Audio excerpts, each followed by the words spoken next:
আমরা পড়ব যোহন লিখিত সুসমাচার 21 অধ্যায়।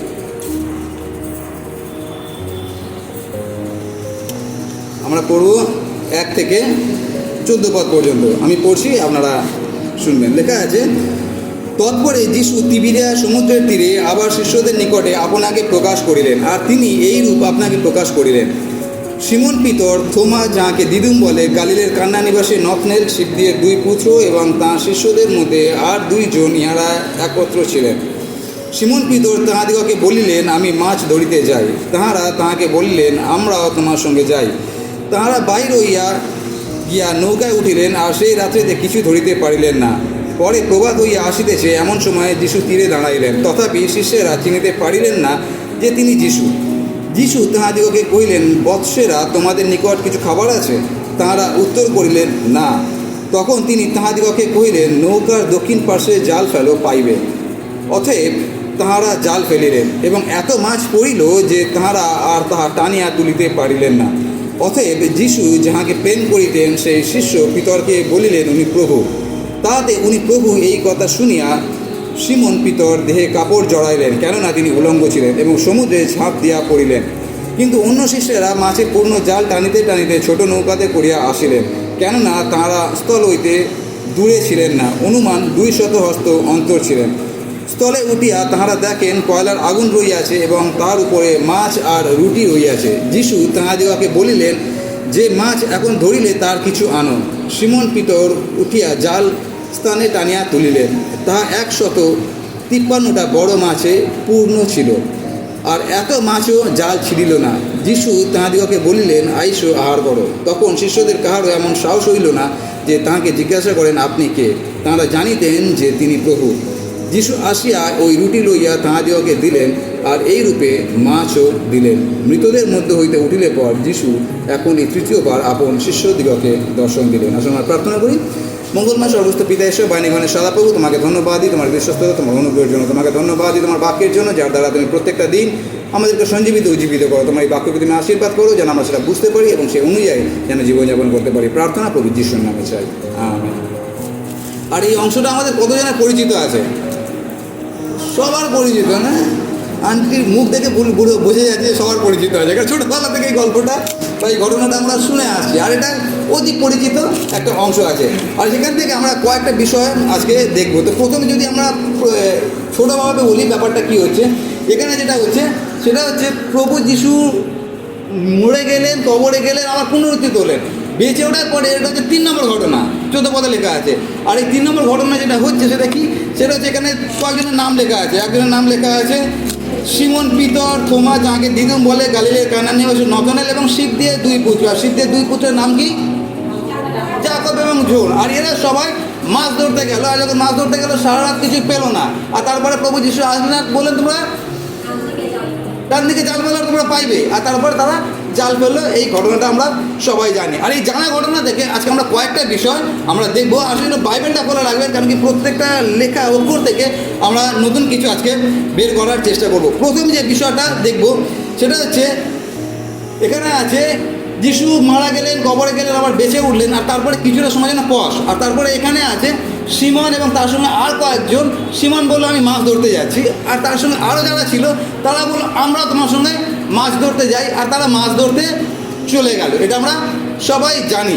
আর যখন আমরা এটা সবাই জানি, আর অধিকাংশ সময় আমরা কি জানি, আমরা এটা জানি, আর এরকমভাবে আমরা অনেক সময় প্রচার করি। সেটা কি? সেটা হচ্ছে সিমন এবং তার এই যারা বন্ধুবান্ধব ছিল, যেই যিশু মারা গেলেন, এরা আবার ব্যাক টু দ্য প্যাভিলিয়ন হয়ে গেল।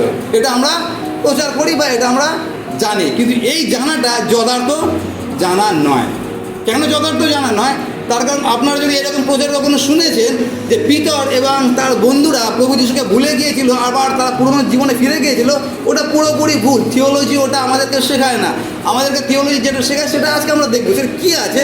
সেটা হচ্ছে পিতর এবং তার এই শিষ্যরা, তারা যিশুকে ভুলে যাননি। তারা এই কথাটা ভুলে যাননি যে তোমাদেরকে আমি মনুষ্যধারী করব, যেটা লেখা আছে লূক লিখিত সুসমাচার 5 অধ্যায়। কিন্তু প্রশ্ন, তারা কেন যাচ্ছে? তার পিছনে যেটা কারণ আছে সেটা আপনারা যদি প্রেরিতদের কার্যবিবরণী, আর সেখানে 1 অধ্যায় 5 পদ, খুব সম্ভবত প্রেরিতদের কার্যবিবরণী আমরা দেখি। প্রেরিত 1:4 লেখা আছে, আর তিনি তাহাদের সঙ্গে সমবেত হইয়া এই আজ্ঞা দিলেন, তোমরা জেরুজালেম হইতে প্রস্থান করিও না, কিন্তু পিতার অঙ্গীকৃত যে দানের কথা আমার কাছে শুনিয়াছো তার অপেক্ষায় থাকো। আর এইটা হচ্ছে প্রভু যিশুর একটা ইনস্ট্রাকশন, একটা নির্দেশ দিয়েছিলেন। কি নির্দেশ? যে তোমরা জেরুজালেম থেকে বাইরে যাবে না, এখানেই থাকবে। কেন এখানে থাকবে? কেন কি পঞ্চাশ সপ্তমীর ঘটনা এখানে ঘটতে যাচ্ছে, তোমাদের উপরে পবিত্র আত্মা পড়বে। আর এই ঘটনাটা হচ্ছে, সেটা কখন হচ্ছে? প্রেরিত 1:4 যখন সিমন পিতর এবং তার বন্ধুরা মাছ ধরতে যাচ্ছিলেন, তখনও তারা এই ইনস্ট্রাকশন পায়নি প্রভু যিশুর কাছে। তারা তখনও পর্যন্ত ভ্রান্ত হয়নি, কিন্তু তারা মাছ ধরতে যাচ্ছে। কেন মাছ ধরতে যাচ্ছে? তার কারণ ওটা তাদের পেশা, ওরা গরিব মানুষ, ওটাই তাদের জীবিকা উপার্জনের একমাত্র রাস্তা। এখন যদি বলা হয় পাঁচটার কমল নদী বুধবার অফিসে যাচ্ছে পয়সা ইনকাম করার জন্য, তাতে কি? ও তো আমার জীবিকা উপার্জনের জন্য আমাকে যেতেই হবে। এরা যাচ্ছে, কেন যাচ্ছে?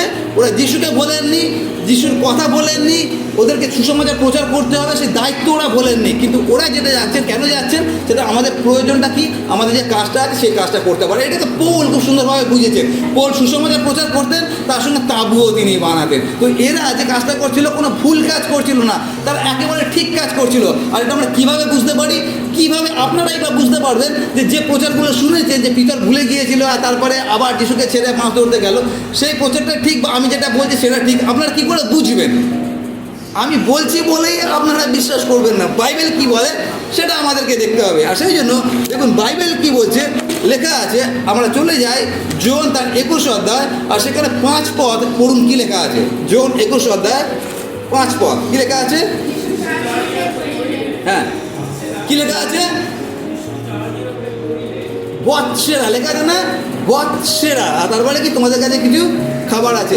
আর এই বৎসেরা কথাটা, এটা যারা থিওলজিয়ান, যারা বাইবেল বিশেষজ্ঞ আছে, তারা বলছেন যিশু এই কথাটা খুব কম সময় ব্যবহার করেছেন। এখানে দেখি আর একটা জায়গা দেখি, আর যখন প্রভু যিশু এই কথাটা ব্যবহার করেছেন বৎসেরা, আর সেখানে যেটা দেখতে পাই সেটা হচ্ছে অতি প্রেমের সঙ্গে তাকে ডাকা। আর যখন বলা হচ্ছে বৎসেরা, তার মানে এটা বুঝতে পারছি যে প্রভু যিশু এদের প্রতি একেবারেই অসন্তুষ্ট নন। এই একটা কথা থেকে আমরা জোরে সহকারে বলতে পারি যে পিতর সেদিনকে যে কাজটা করেছিলেন ভুল কাজ করেনি, তার কারণ ওটা প্রভু যিশুর কথা থেকে আমরা বুঝতে পারি। যদি ওরা সত্যি ভুল করতেন, তাহলে আগে আমরা দেখেছি যখন পিতর দুবার ভুল করেছিলেন, আর সেই ভুলের কারণে প্রভু যিশু যে কথাটা বলেছিলেন, কি বলেছিলেন? শয়তান আমার থেকে দূর হও। সুতরাং প্রভু যিশু কাউকে তেল মাখানোর ঈশ্বর নন। যদি ভুল হয় তাকে কান মুলে দেবেন, আর যদি ঠিক হয় তাকে তোষামত করবে। তো এখানে যখন বলা হচ্ছে বৎসেরা, তার মানে এর থেকে আমরা এটা বুঝতে পারি যে তারা কোনো ভুল কাজ করেননি। তার মানে প্রথম বিষয়টা কি? সেটা হচ্ছে তারা যে সেদিনকে গিয়েছিল মাছ ধরতে, তারা যিশুকে ত্যাগ করেনি। এটা হচ্ছে প্রথম পয়েন্ট। তারা মাছ ধরতে গিয়েছিল, কিন্তু তারা যিশুকে ত্যাগ করেনি। আর এই যে ত্যাগ করেনি তার পিছনে কারণটা কি?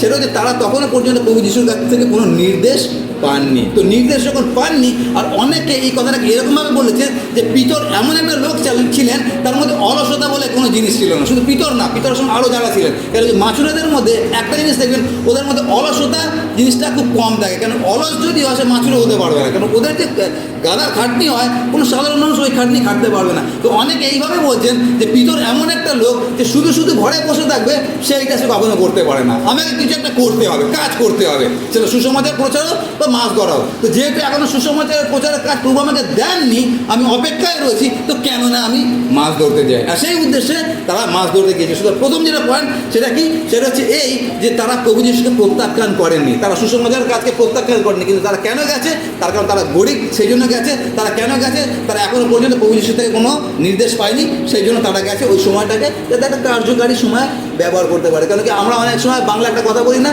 যে অলস মস্তিষ্ক কী হয়? সেই জন্য পিতর অলস মস্তিষ্ক রাখতে চান না, যে সময় আছে আমরা যাতে কাজে ব্যবহার করতে পারি। আর এটা আমি আমার দাদার জীবন থেকে দেখি। আমার দাদা এমন একটা ছেলে আছে, ভোরবেলা ঘুম থেকে ওটা শুতে শুতে 12:30 একটা বেজে যায়, কিন্তু সারাদিনে যদি 5 মিনিটের সময় পায়, এখানে ফুলের গাছে একটু জল দেবে, ওখানে একটু খোঁচাখুচি করবে। কিছু কিছু মানুষ আছে, আর আমার বাবা ওরকম ছিলেন। তো অনেকে পিতরকে ওই রকম লোক বলছেন যে উনি ওরকম একটা কর্মঠ লোক ছিলেন। সুতরাং প্রথম শিক্ষাটা কি? সেটা হচ্ছে তিনি ঈশ্বরকে ভুলে যাননি বা প্রভু যিশুকে প্রত্যাখ্যান করেননি। দ্বিতীয় যে বিষয়টা দেখবো সেটা হচ্ছে, আমি আসল বিষয় আনতে চাইছি, সেই দ্বিতীয় বিষয়টা হচ্ছে এই দেখুন লেখা আছে 4 পদে, দেখুন কি লেখা আছে। পরে প্রভাত হইয়া আসিতেছে, এমন সময় যিশু তীরে দাঁড়াইলেন, তথাপি শিষ্যেরা কি লেখা আছে? শিষ্যেরা চিনিতে পারিলেন না, তারপরে কি লেখা আছে? তিনি যিশু। তার মানে তিনি যে যিশু, শিষ্যরা সেটা চিনতে পারেনি। তারপরে দেখুন 6 পদের শেষের দিকে কি লেখা আছে, 6 পদ পড়ুন।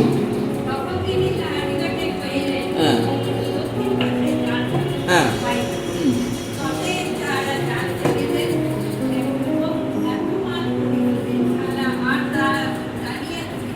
Very good. ওখানে প্রশ্ন সেটা হচ্ছে, আমরা যদি লুক লিখিত সুসমাচার 5 অধ্যায় 5 পদে দেখি, ওখানে ডায়লগ লেখা আছে। আপনারা জানেন লুক লিখিত সুসমাচার 5 অধ্যায় কী লেখা আছে?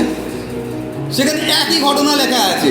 ওরা মাছ ধরতে গিয়েছিল, সারা রাত ধরে জাল ফেলেছে, কোনো মাছ পায়নি। আর তারপরে হঠাৎ যিশু তীরে আসলেন, আর তারপরে পিতরের নৌকায় বললেন, বলে নৌকাটা একটু এগিয়ে নিয়ে যাওয়া হলো। তারপরে অনেক কিছু তিনি প্রচার করলেন, আর তারপরে বললেন এবারে জালটা ফেলো। আর তারপরে জাল ফেললো, আর মাছ পড়লো, আর এত মাছ পড়লো। আর তারপরে সেখান থেকে পিতর বললেন যে প্রভু আমি পাপী, আমার থেকে চলে যান। আর ওখানে একটা সুন্দর ডায়লগ লেখা ছিল, আর সেই ডায়লগটা এরকমভাবে ছিল, 5 অধ্যায় 5 পদ। লুক, কোন একজন পড়বেন 5 অধ্যায় 5 পদে কী লেখা আছে? লুক 5:5।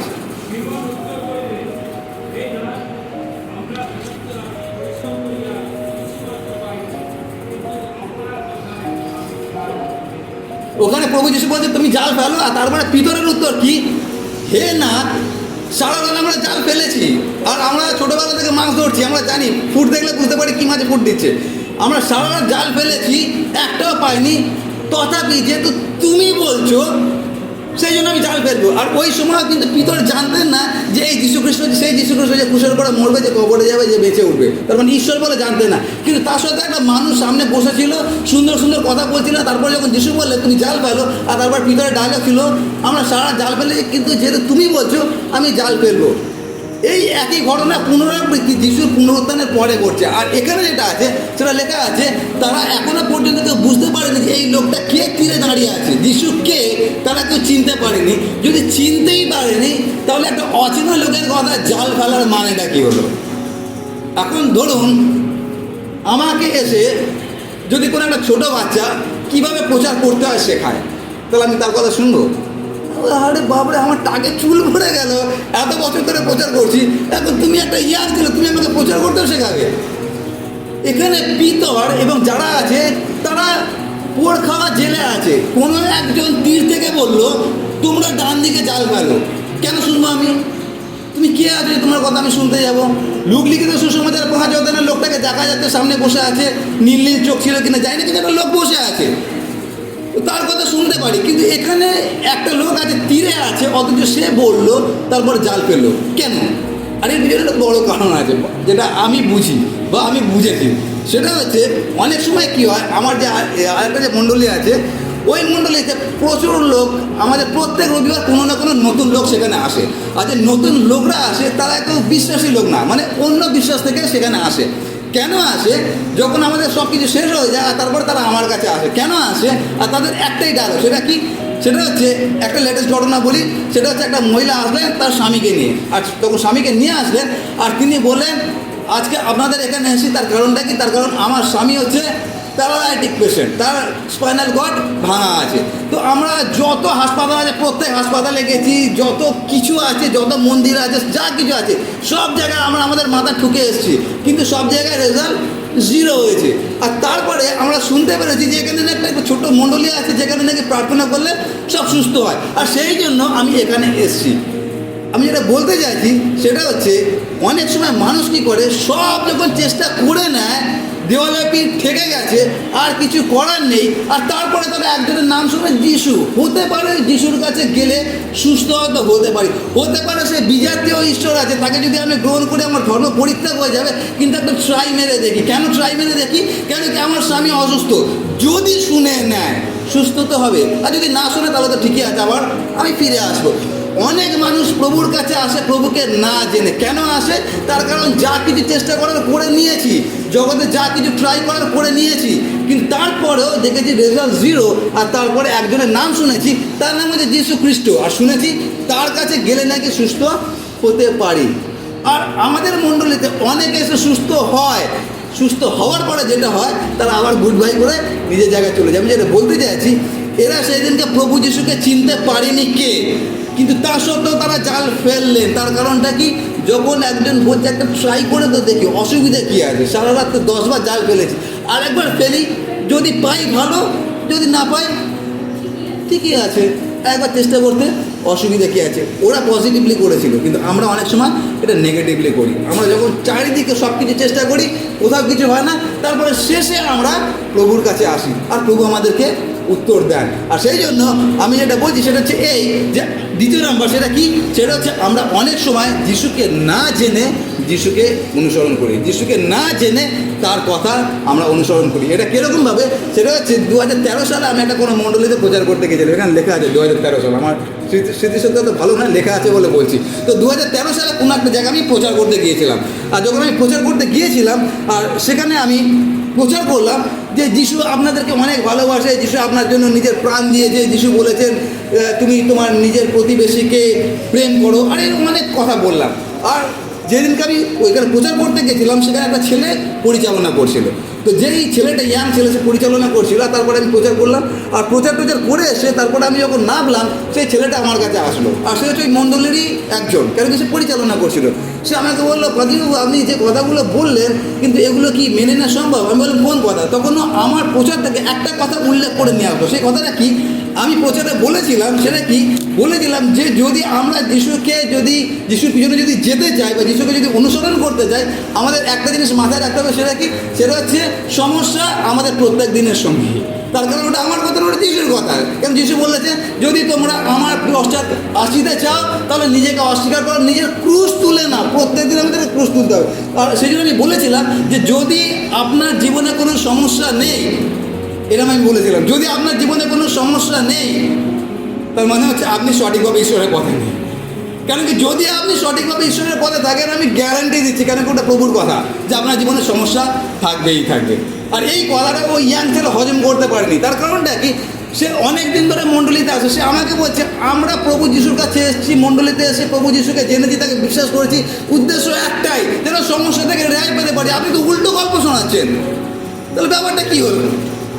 আমি যেটা বলতে চাইছি, এরকম ভুড়ি লোক আমি জানি। আর ঈশ্বরের অনুগ্রহে আমি অনেক বিজাতীয়দের মাঝখানে কাজ করি, অনেকে বাপ্তিস্ম দিই, কিন্তু তাদের মধ্যে অনেকে আবার পিছনে চলে যায়। কেন পিছনে চলে যায়? তার কারণ হচ্ছে তারা যিশুকে না জেনে যিশুকে বিশ্বাস করে না, যিশুকে না জেনে তাকে গ্রহণ করে না। আর ওই জন্য আমি যখন বাইবেল স্টাডি নিই, বিশেষ করে যখন আমি বাপ্তিস্মের ক্লাস নিই, তাদেরকে প্রত্যেকটা শব্দ ভেঙে বলি যেন তারা হোঁচট না খায়। কিন্তু আমি তা আমার মধ্যে বলে যাই, হোঁচট খায় আর তারপরে আবার তারা পিছনে চলে যায়। সুতরাং দ্বিতীয় যেটা পয়েন্ট, সেটা হচ্ছে আমরা যারা বসে আছি, আমরা যেন এটা মাথায় রাখি যে আমরা যাকে অনুসরণ করছি, তাকে অনুসরণ করার জন্য একটাই আমাদের জন্য পুরস্কার অপেক্ষা করছে। আর সেই পুরস্কারটা কি, যেটা সাধু পৌলের জীবনে দেখি, তিনি একটা লিস্ট করে দিয়েছেন, আজকে এই, কালকে ওই, কালকে উলঙ্গ, কালকে চাবুক মারা, কত কিছু। তার মানে আমাদের প্রত্যেক দিনের সাথী হচ্ছে নির্যাতন, যদি আমি সঠিকভাবে ঈশ্বরের পথে রয়েছি। তার কারণ ওটা যিশুর কথা। তো সেই জন্য আমরা যেন না জেনে যেন যিশুকে অনুসরণ না করি, আমরা যেন যিশুকে জেনে যিশুকে অনুসরণ করি। এটা হচ্ছে 2 নম্বর। আর 3 নম্বর যেটা আছে সেটা এরকমভাবে আছে, দেখবো আমরা শপথ আরেকজন পড়বেন, কি লেখা আছে শপথটা?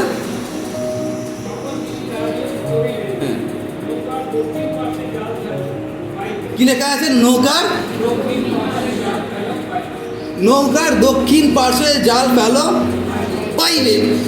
এইরকম না, নৌকার দক্ষিণ দিকে বা ডান দিকে জাল ফেলে দেখো, ওদের পেলেও কিছু পেতে পারো, ওরকম লেখা নেই।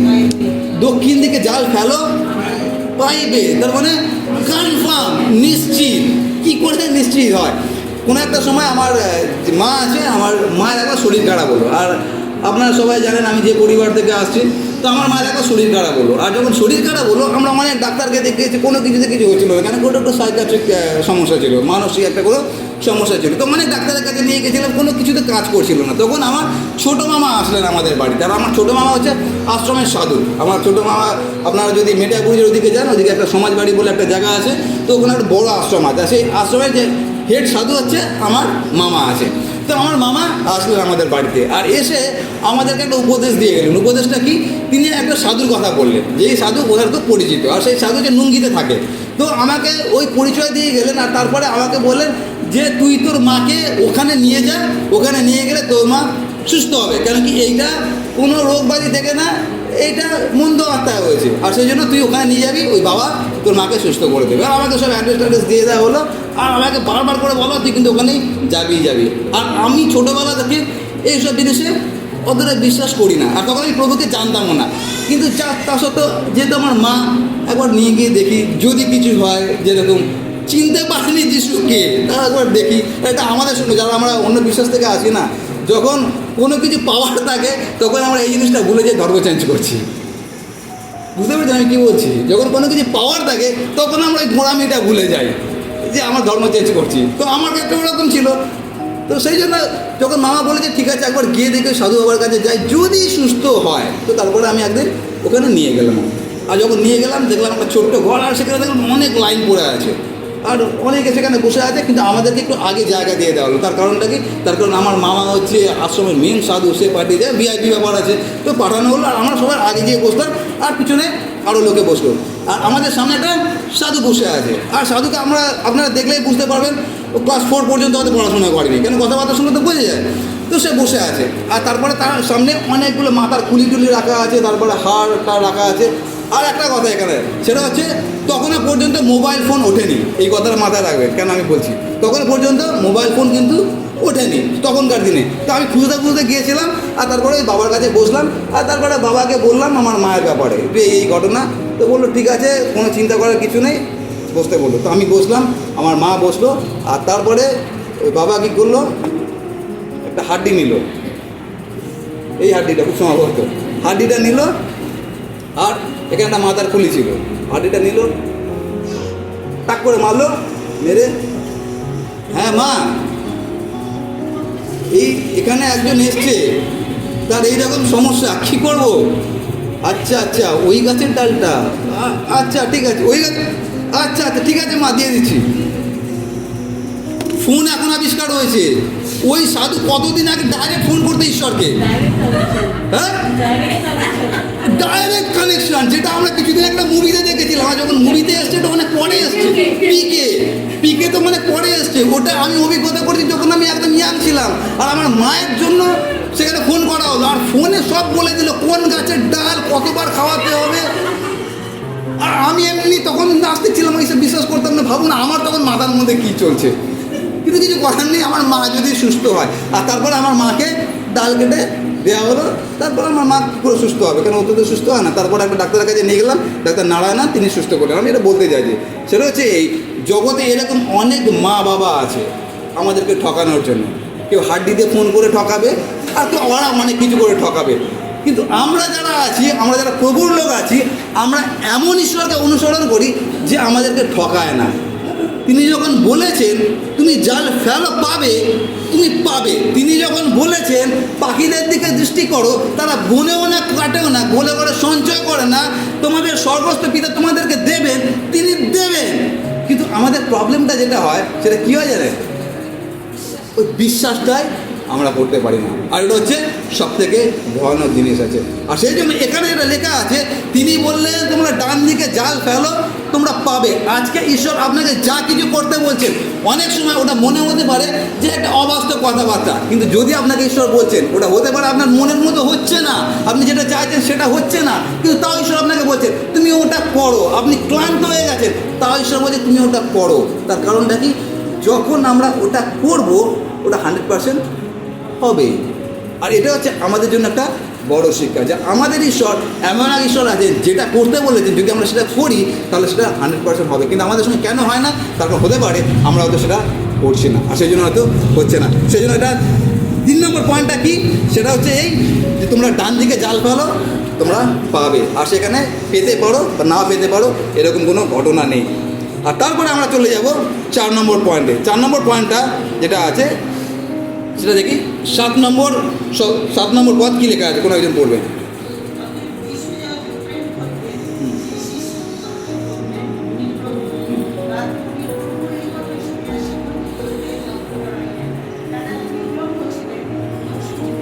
Very good. আর এখানে যখন যাকে তিনি ভালোবাসতেন, মানে যোহন বলেন ইনি প্রভু, আর ইনি কীভাবে চিনতে পারলেন ইনি প্রভু, সেটা প্রচারের আলাদা বিষয় আছে। কিন্তু যেটা হচ্ছে সেটা কি, পিতর যেই শুনলেন যে এটা প্রভু, সঙ্গে সঙ্গে কী করলেন, কাপড় কাপড় জড়ালেন। আর আপনারা কোনোদিন মাছুরাতে দেখেছেন যে কেউ মাছ যারা ধরে?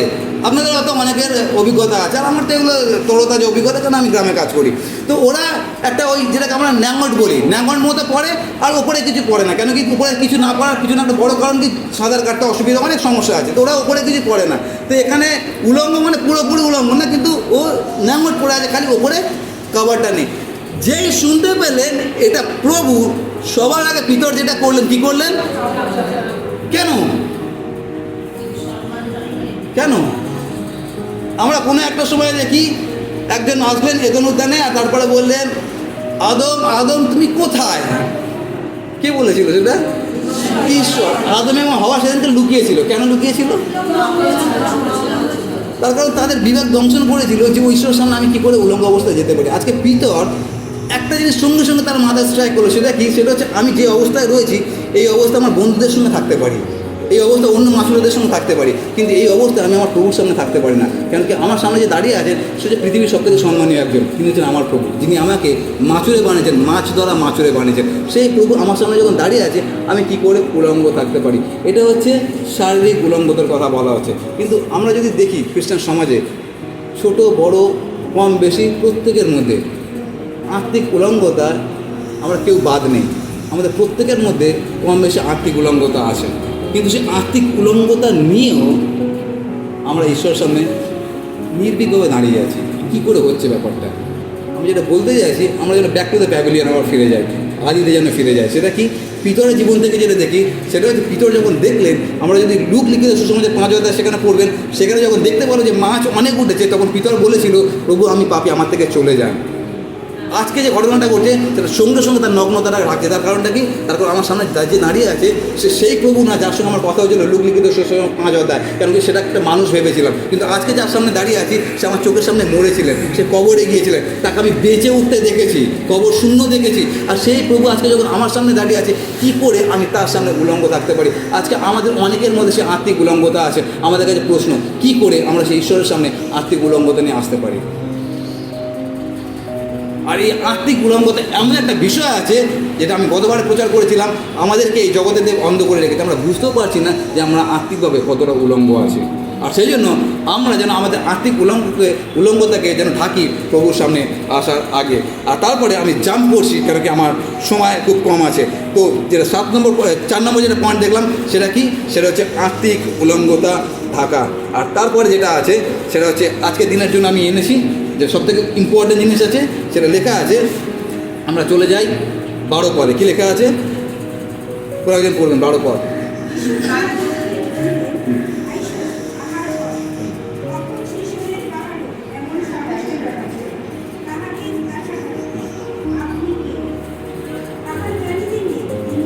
ওকে, এটা হচ্ছে শেষ পয়েন্ট। শেষ পয়েন্ট হচ্ছে এই দেখুন, মন দিয়ে শুনবেন, এটা হচ্ছে আমার মেন বিষয়।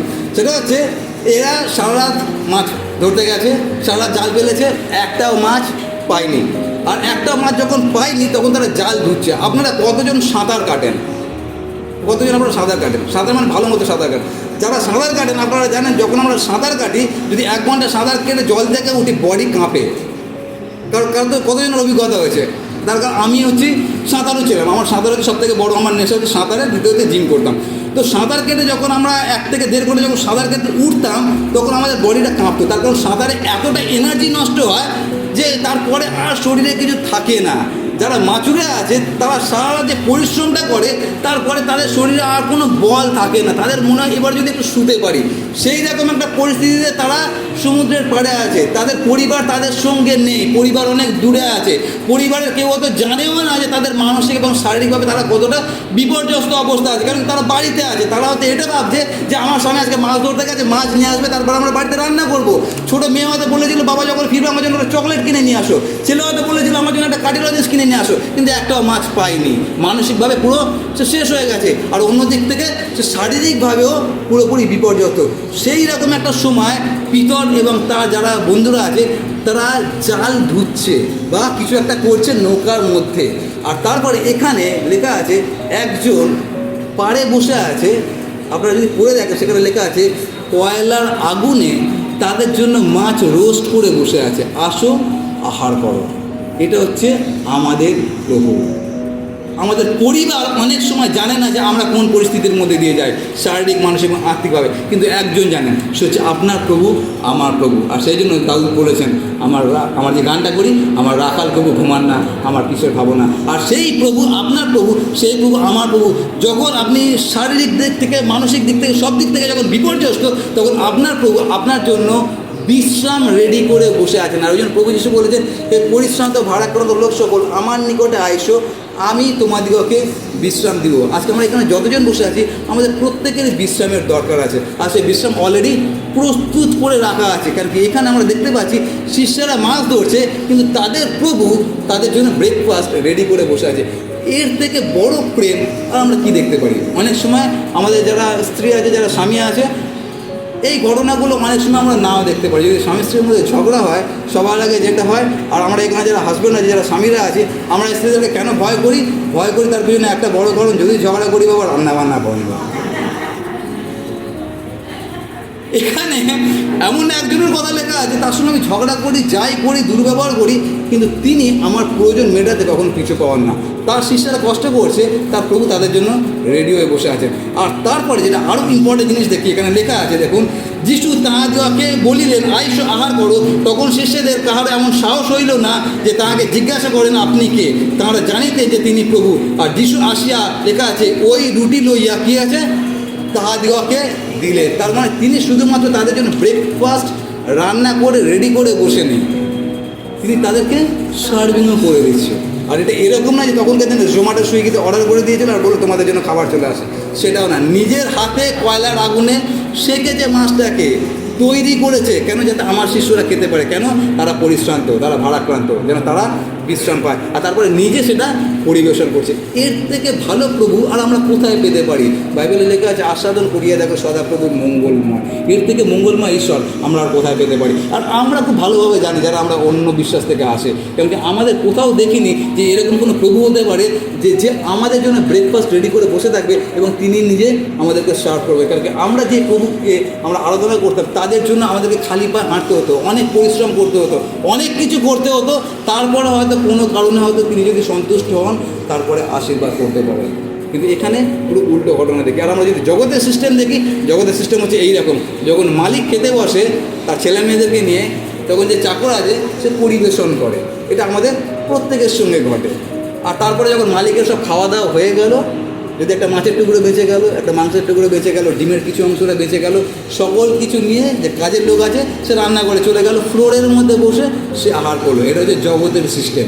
কিন্তু আমাদের প্রভুর সিস্টেম পুরো আলাদা। প্রভুর সিস্টেম কি? আমি তোমাদের কাছে এসেছি পরিচর্যা পাওয়ার জন্য নয়, পরিচর্যা করার জন্য। সেই প্রভু আপনার প্রভু, সেই প্রভু আমার প্রভু। সুতরাং আমরা যখন সেই প্রভুকে পেয়েছি, আমরা যেন একই রকম বলতে পারি যে প্রভু আমরা কোথায় যাব? কেন কি তোমার কাছে অনন্ত জীবনের কথা আছে।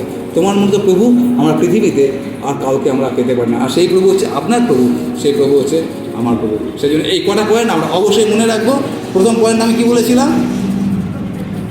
শিষ্যরা চলে গিয়েছিল, তার মানে এই না তারা যিশুকে ত্যাগ করেছে। দ্বিতীয়টা আমি কি বলেছিলাম? না জেনে, এদের ক্ষেত্রে সেটা প্রযোজ্য না, কিন্তু আমাদের ক্ষেত্রে অনেক সময় প্রযোজ্য। আমরা না জেনে যিশুকে বিশ্বাস করি। আমরা যারা যিশুকে বিশ্বাস করছি এবং তাকে অনুসরণ করছি, আমাদের জীবনে প্রত্যেকটা দিন বাধা আসবে, সেটা যেন আমরা হাসি মুখে গ্রহণ করতে পারি। 3 নম্বর আমি কি বললাম? নিশ্চিত। যিশু যখন বলেছেন হবে, তার মানে হবে। 4 নম্বর কি বললাম? আত্মিক উলঙ্গতা। আর 5 নম্বরটা কি? আসো আহার করো। বা অন্য কথা যদি বলি, come to me all you weary and burden and I will give you rest. এই পরিশ্রান্ত ভারাক্রান্ত লোক সকল আমার নিকটে আসো, আমি তোমাদেরকে বিশ্রাম দেবো। আজকে যতজনে বিশ্রামের দরকার আছে, আমরা যখন চোখ বন্ধ করবো, আপনারা নিজের জায়গায় বসে প্রার্থনা করতে পারেন এবং আমি প্রার্থনা করবো। আসুন আমরা চোখ বন্ধ করি।